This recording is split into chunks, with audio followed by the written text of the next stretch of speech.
यह केवल एक युद्ध की कहानी नहीं है। यह स्वतंत्रता, कर्तव्य और धर्म की कठिन परीक्षा की कहानी है। यह गरुड़ और नागों के बीच हुए उस भयंकर संघर्ष की गाथा है जिसने एक साधारण पक्षी को देवताओं का वाहन बनने के योग्य बना दिया। कथा का आरंभ होता है ऋषि कश्यप के आश्रम से। उनकी दो पत्नियां थीं, विनता और कद्रु, दोनों ही तेजस्वी और समर्थ।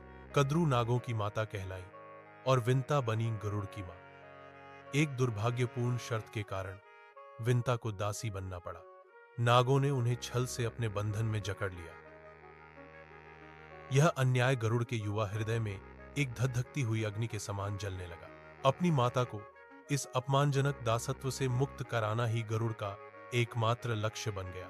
नागों ने एक कठिन शर्त रखी, यदि तुम देवताओं का अमृत लाकर हमें दे दो तो हम विनता को बंधन से मुक्त कर देंगे।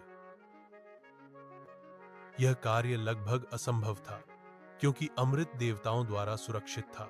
अमृत देवताओं की शक्ति का स्रोत था, जिसे वे किसी भी कीमत पर खोना नहीं चाहते थे। परंतु गरुड़ अपने संकल्प से पीछे नहीं हटे।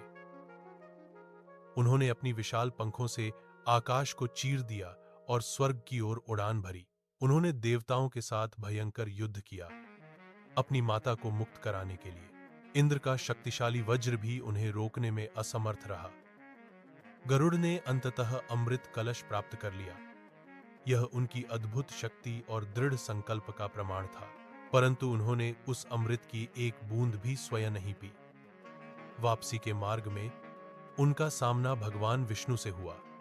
विष्णु जी गरुड़ के महान त्याग, अदम्य साहस और अद्भुत संयम से अत्यंत प्रसन्न हुए।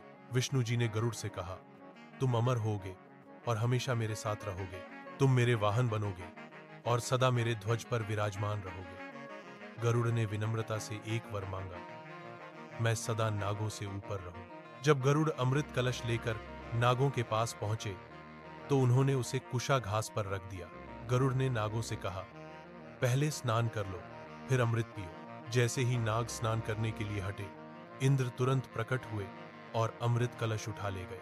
नागों ने निराश होकर कुशा घास को चाटा, जिससे उनकी जीभ दो भागों में बांट गई। इसी कारण आज भी सांपों की जीभ दो भागों में होती है। गरुड़ ने अपनी माता को दासत्व से मुक्त कराया और अमृत अधर्मियों के हाथ में नहीं जाने दिया। यह गरुड़ के त्याग, संयम और धर्म का ही फल था।